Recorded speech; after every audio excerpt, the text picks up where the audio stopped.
Salam Dito. Apa nih nasihat Sang Cahaya kali ini? Semoga lebih menarik dan seru ya, Dit. Salam Carla.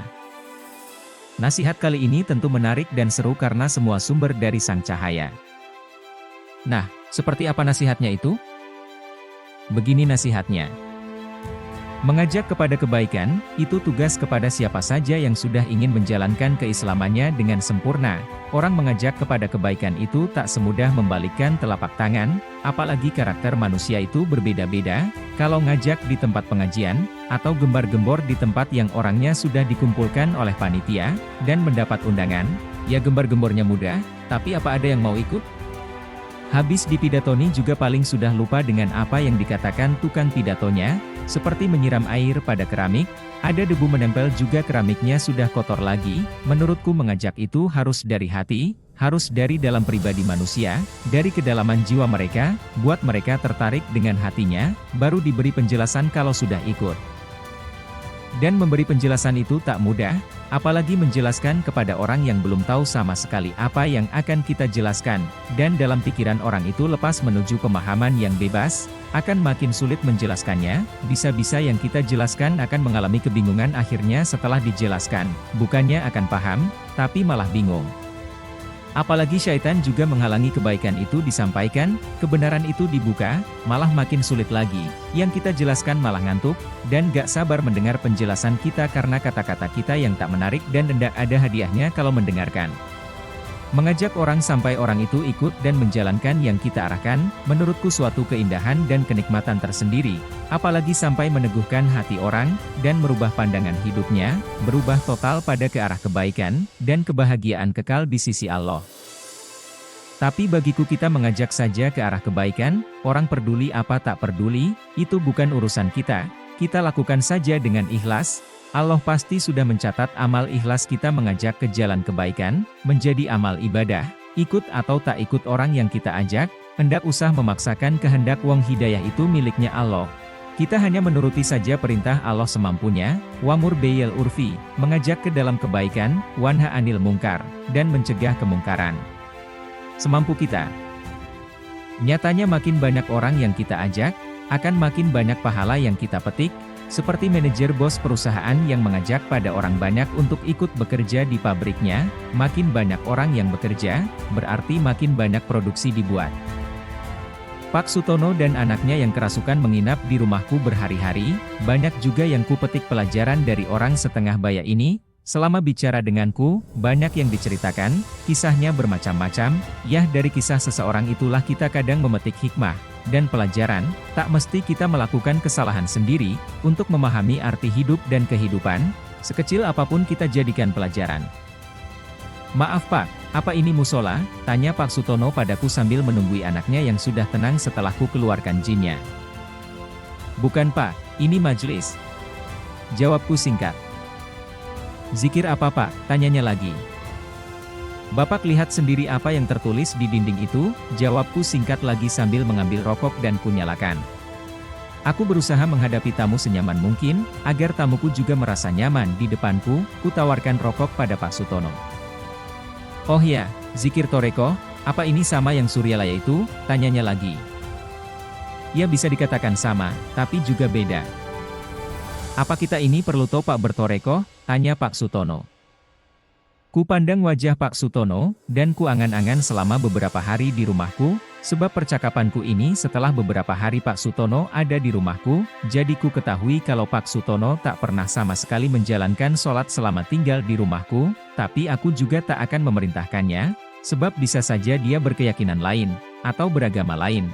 Aku tak peduli, pertama aku menolong orang sebatas yang bisa ku tolong, entah agamanya apa, itu urusan masing-masing punya keyakinan.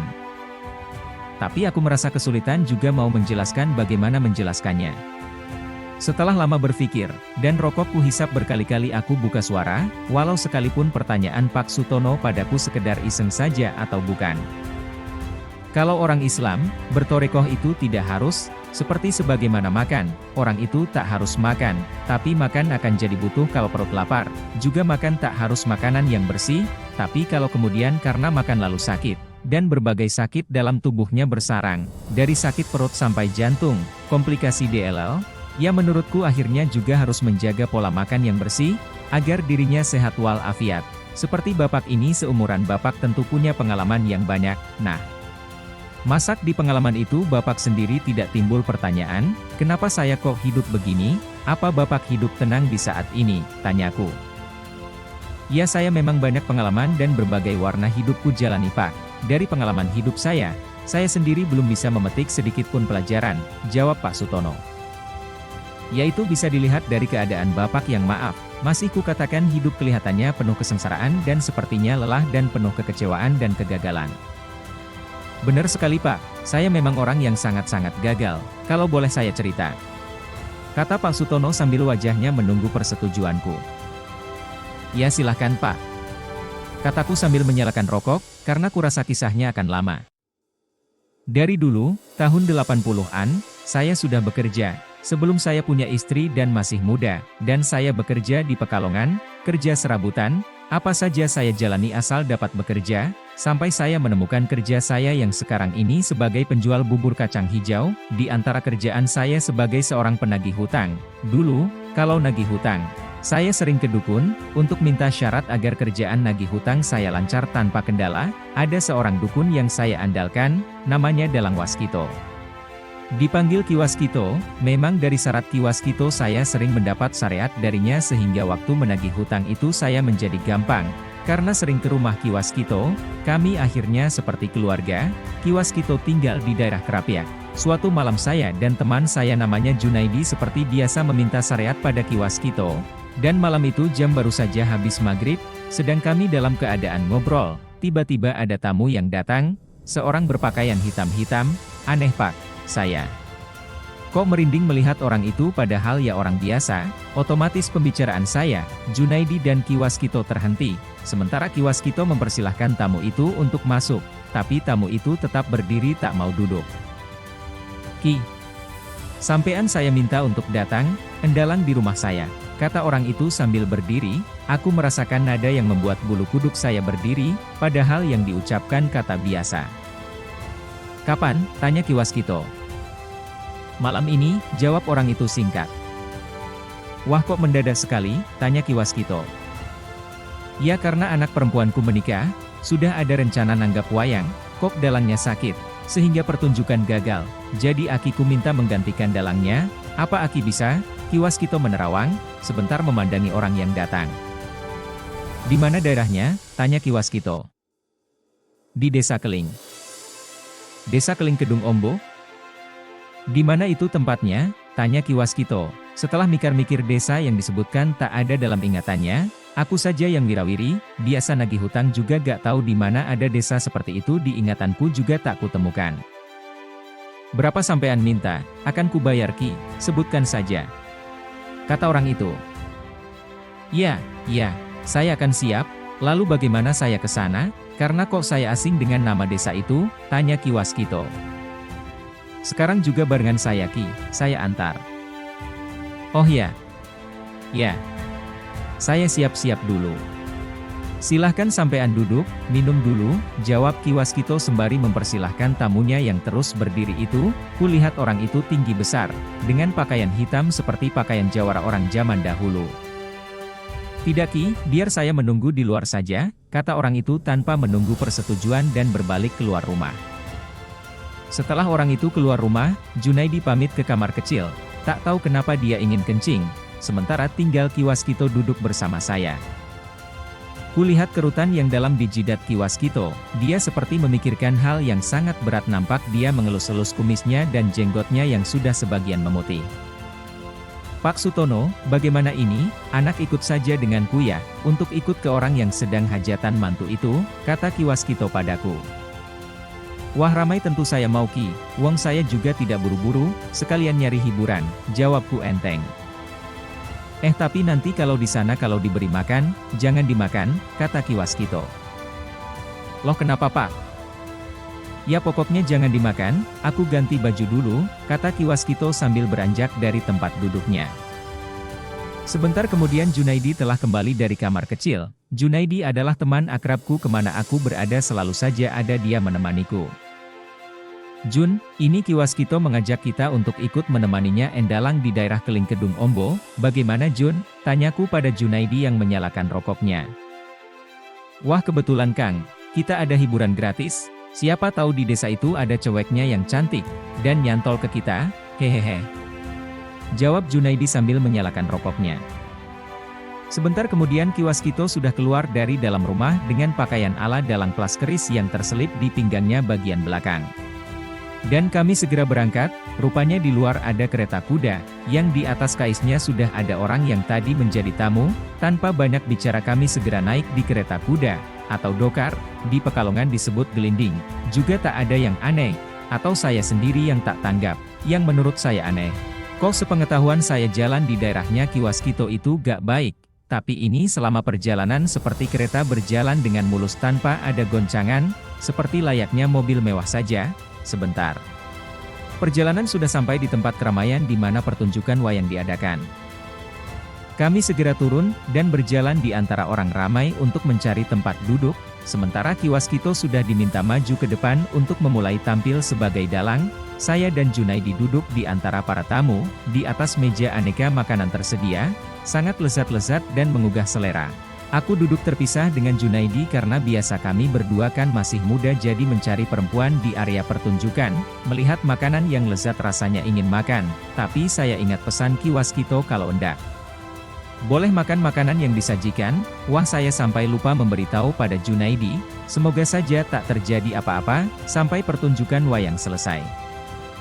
Mata terkantuk-kantuk, perut lapar. Karena tak boleh makan makanan yang disajikan, akhirnya pertunjukan wayang usai. Akan pulang kami dibekali aneka makanan dan juga diberi amplop berisi uang. Waktu mau pulang, kami bertiga dibilangi supaya pulang sendiri, dan disuruh jalan saja lurus jangan nengok.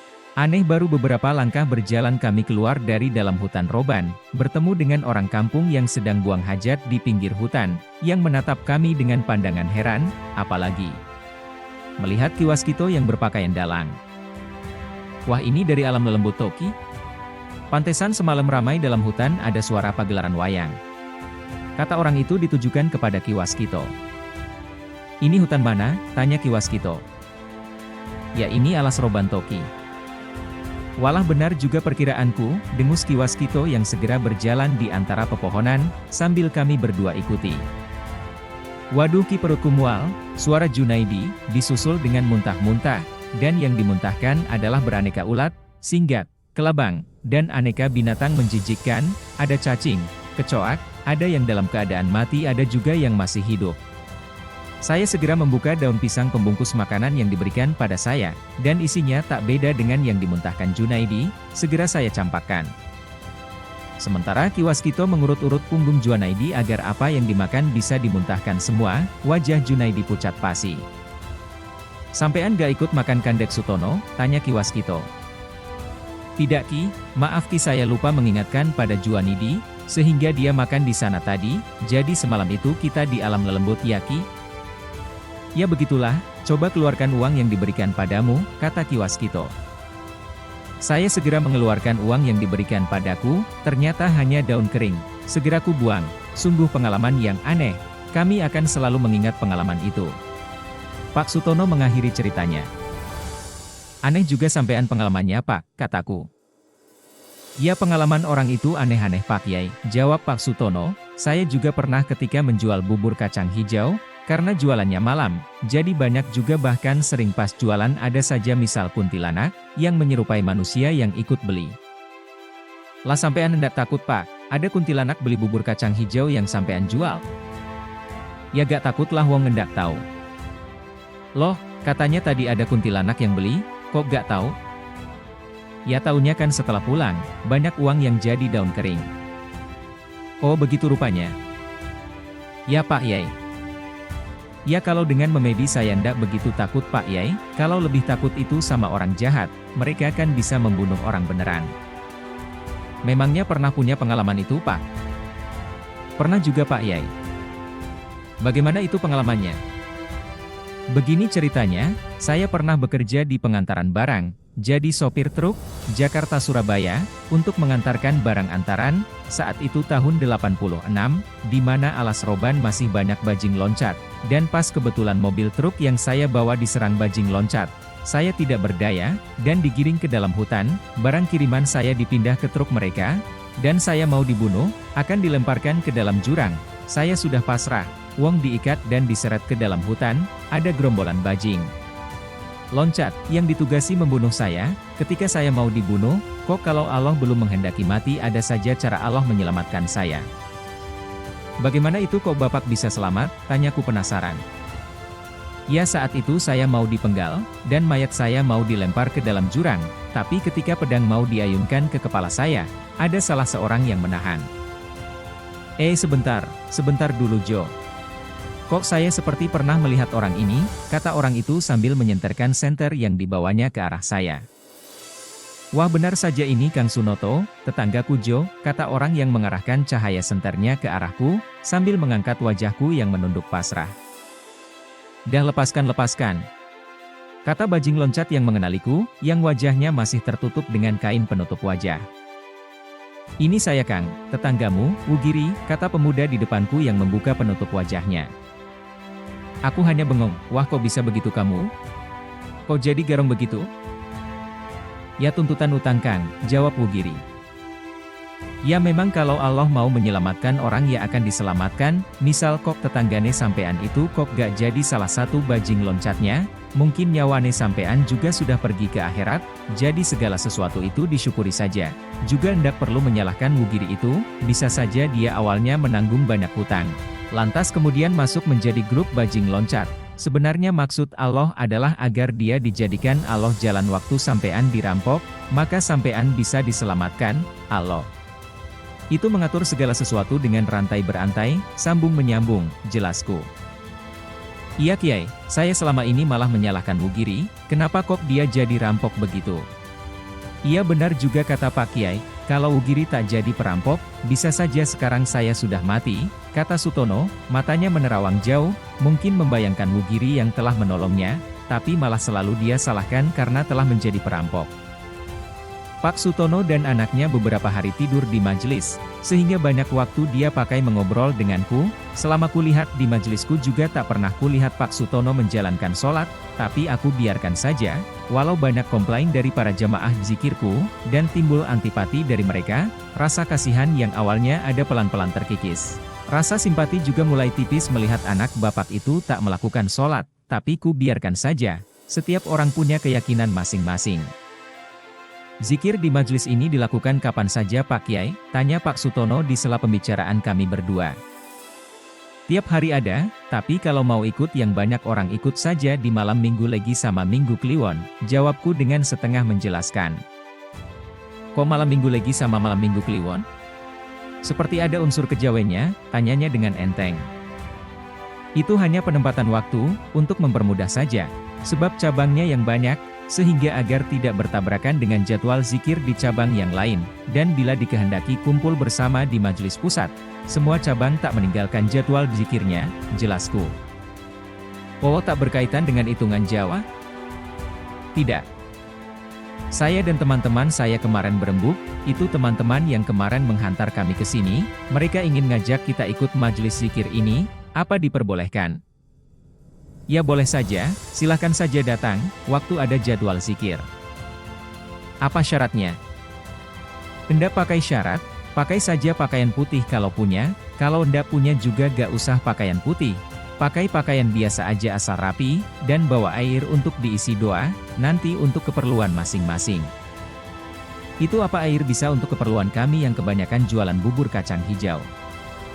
Ya insya Allah akan berkah dan laris jualannya, dipakai saja nanti dibuktikan sendiri, kalau saya bicara muluk-muluk nanti juga apa gunanya kalau ternyata tak ada efeknya apa-apa, kan sama saja saya menipu, jadi ikut saja zikir, bawa air, nanti airnya didoakan sendiri untuk agar jualan bubur kacang hijaunya laris, nah dibuktikan sendiri, nanti laris apa gak?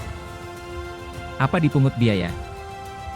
Wah ndak sama sekali gak pakai biaya, malah di sini yang ikut zikir itu dijuluki bajingan. Loh kok dijuluki bajingan Pak Kiai? Iya soalnya bar ngaji mangan, itu bahasa Jawa, artinya habis ngaji langsung makan. Oh begitu. Jadi boleh ya kami ikut? Boleh, jawabku singkat. Ya karena aku juga tahu, pembicaraan kami hanya basa-basi semata, seperti orang gak ada bahan pembicaraan jadi bicara yang bisa dibicarakan, karena Pak Sutono juga tak pernah datang pada pertemuan pengajian sama sekali, itu hal yang wajar, dan mengajak seseorang pada kebaikan juga tak semudah itu. Hidayah itu hanya Allah kehendaki pada orang yang Allah kehendaki mendapatkannya, kadang jauh juga dapat kadang dekat juga tak dapat.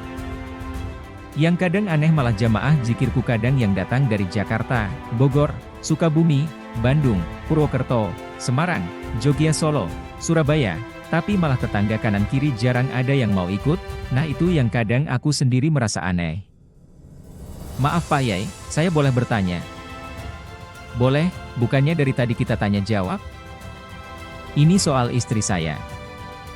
Kenapa dengan istrinya? Istri saya itu suka kerasukan juga dari dulu. Maksudnya Pak? Ya istri saya itu suka sekali kerasukan, kalau anak saya ini yang kerasukan, orang 5 masih kuat memeganginya, tapi kalau istri saya yang kerasukan, orang 8 juga masih dilempar. Kok kuat begitu? Iya kalau kerasukan itu suka menggereng-gereng seperti macan. Begitu ya, coba dibawa ke sini. Sudah saya ajak ke sini Kiai, tapi gak mau. Apa istrinya punya ilmu, maksudku pernah mempelajari ilmu yang aneh? Iya Kiai. Ayah istri saya kan dukun, yang biasa juga mengobati orang. Pola kok kenapa ndak mengobati anaknya sampean yang mau dikorbankan orang yang mengambil pesugihan? Sudah berusaha tapi langsung kalah, dan sakit, jadi tak berani lagi. Apa yang dipelajari istri sampean, tanyaku. Itu Kiai, ini menurut Kiai benar apa salah? Bagaimana itu? Saya biasanya kalau sama istri, misalkan saja kami mau pulang ke Cirebon, sedang kami sama sekali ndak punya ongkos, kami tetap saja naik bus, dan nanti di bus mantra istri saya dibaca, dan anehnya kami kemana saja tak akan ditarik ongkos. Wah itu ya salah, gak benar seperti itu. Tapi kami kepepet saja, tak kami pakai tiap hari kok Kiai. Ya kalau tiap harinya gak punya ongkos dan tiap hari kepepet ya kan dipakai tiap hari, malah tiap jam. Iya juga ya, hehehe.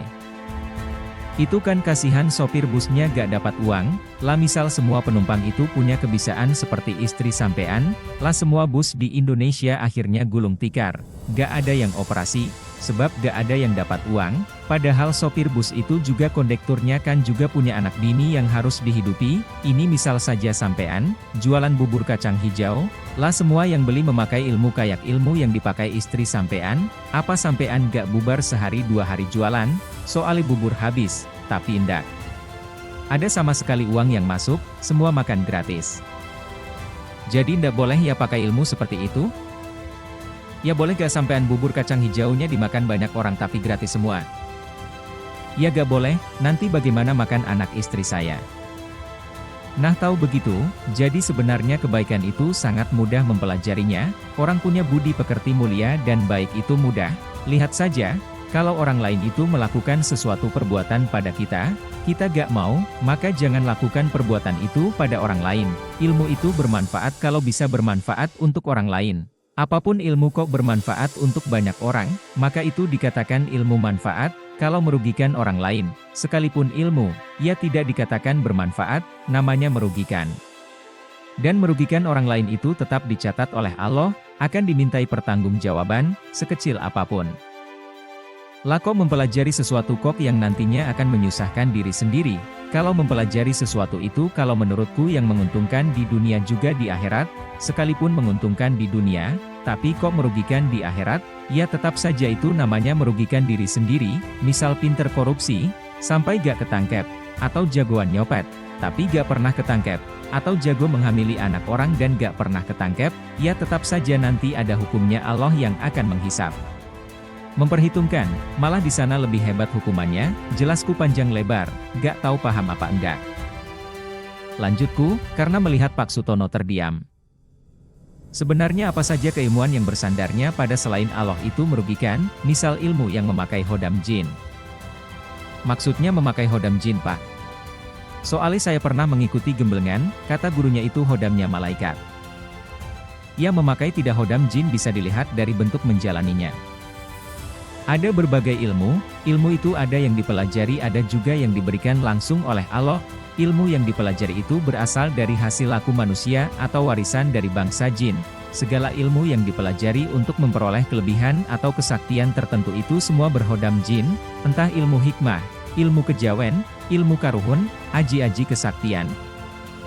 Oh masak begitu toh Pak Kiai? Apa ndak hodamnya malaikat juga ada? Misal saya itu berzikir dari asma Allah apa saya juga dapatnya hodam jin, bukan malaikat? Nah itulah yang perlu dipahami dan dimengerti, bisa jadi malah syaitan yang masuk menjadi hodam kita tanpa kita sendiri tahu dan memahaminya, malah mengira syaitan itu adalah pertolongan Allah. Sesungguhnya setan masuk, mengalir, ke dalam tubuh anak Adam mengikuti aliran darahnya, maka sempitkanlah jalan masuknya dengan puasa. Setan jin menguasai manusia dengan cara mengendarai nafsu syahwatnya.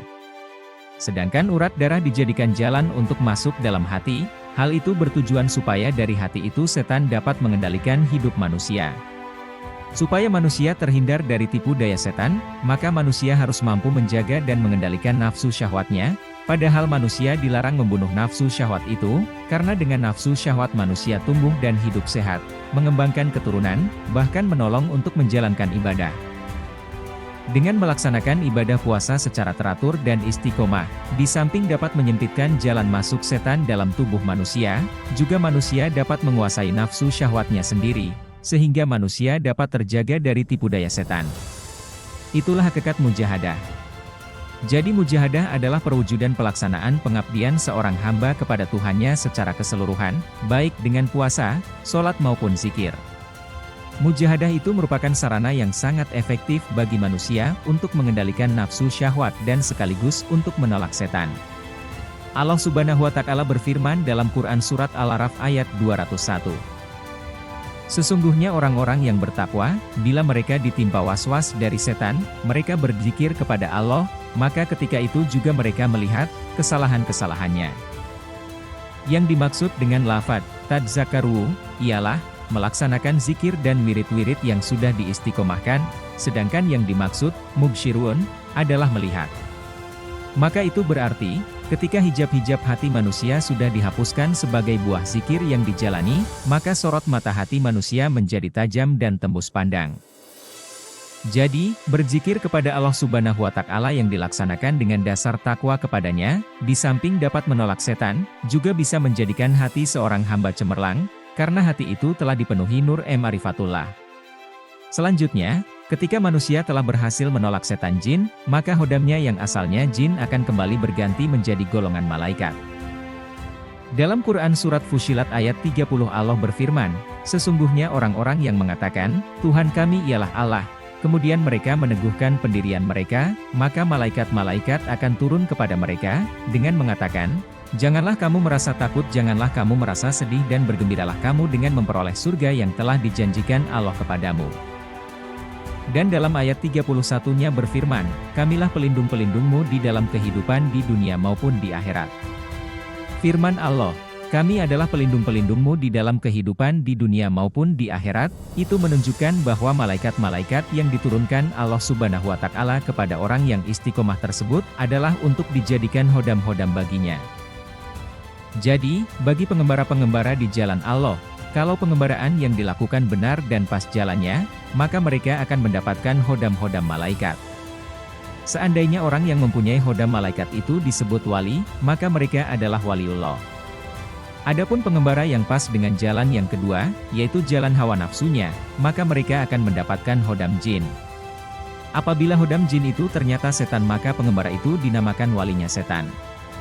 Jadi wali itu ada dua, satu, Auliyaur Rahman, wali-walinya Allah, dan dua, Auliyaul Syayatin, walinya setan.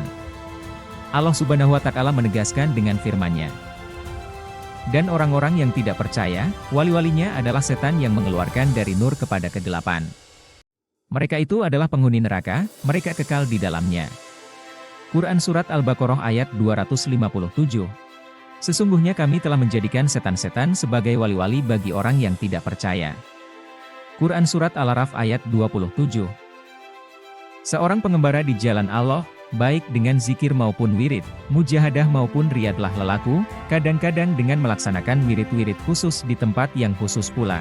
Perbuatan itu mereka lakukan sekaligus dengan tujuan untuk berburu hodam-hodam yang diingini. Hodam-hodam tersebut dicari dari rahasia ayat-ayat yang dibaca. Semisal mereka membaca ayat kursi sebanyak 100.000 dalam sehari semalam, dengan ritual tersebut mereka berharap mendapatkan hodamnya ayat kursi.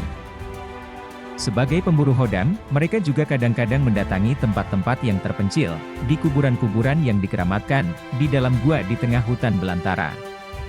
Mereka mengira hodam itu bisa diburu di tempat-tempat seperti itu. Kalau dengan itu ternyata mereka mendapatkan hodam yang diingini, maka boleh jadi mereka justru terkena tipu daya setan jin.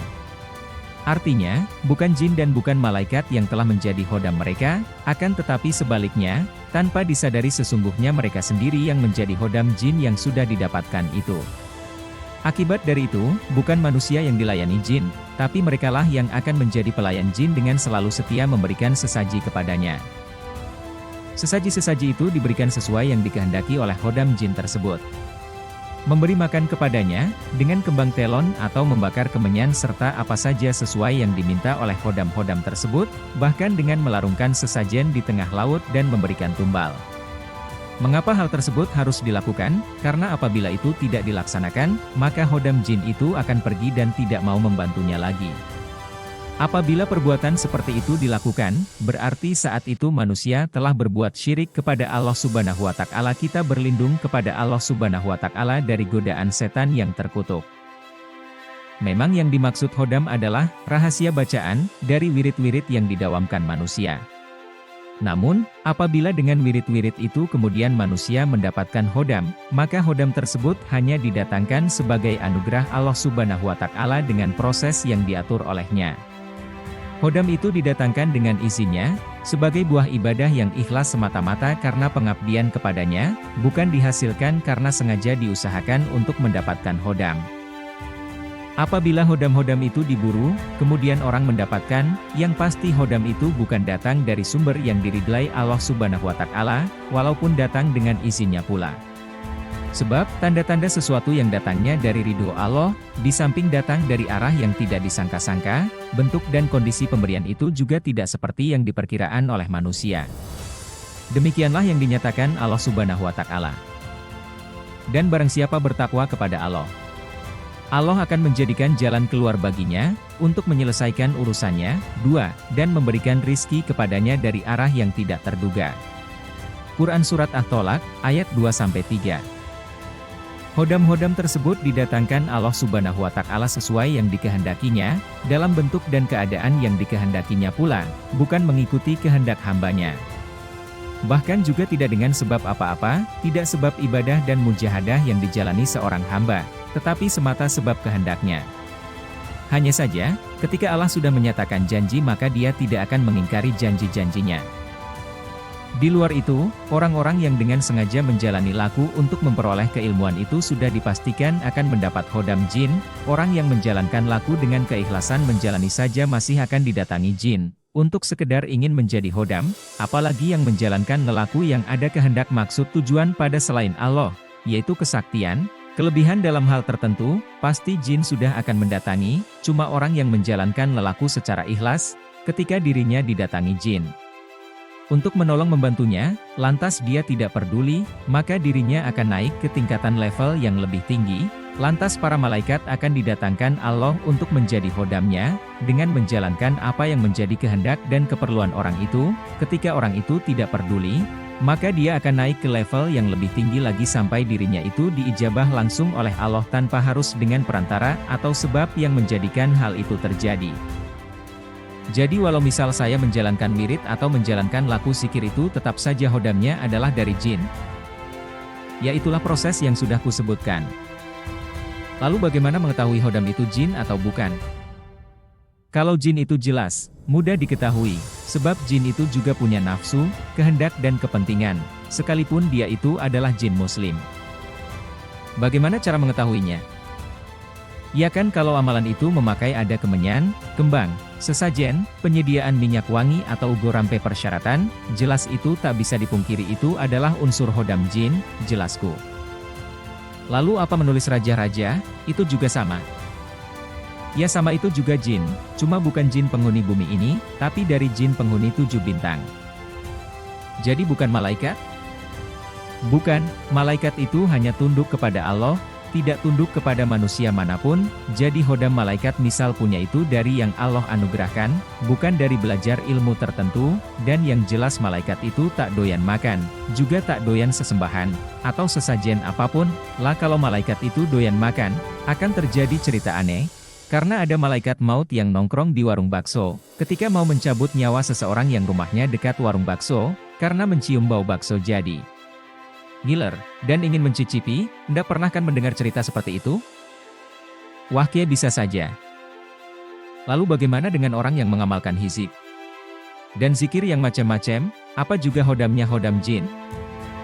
Yaitu tadi, awalnya seseorang itu akan tetap didatangi hodam jin, sekalipun orang tarekat juga sama, yang menjalankan amaliyah toreko, juga akan didatangi hodam jin, ya pertama untuk menjadi hodam kita. Nah kita di saat itu kepincut tidak. Wah kalau begitu ya harus hati-hati, dan sulit juga membedakan mana yang hodam malaikat atau hodam jin. Makanya sebaiknya menjalankan lelaku mendekatkan diri kepada Allah itu butuh guru pembimbing.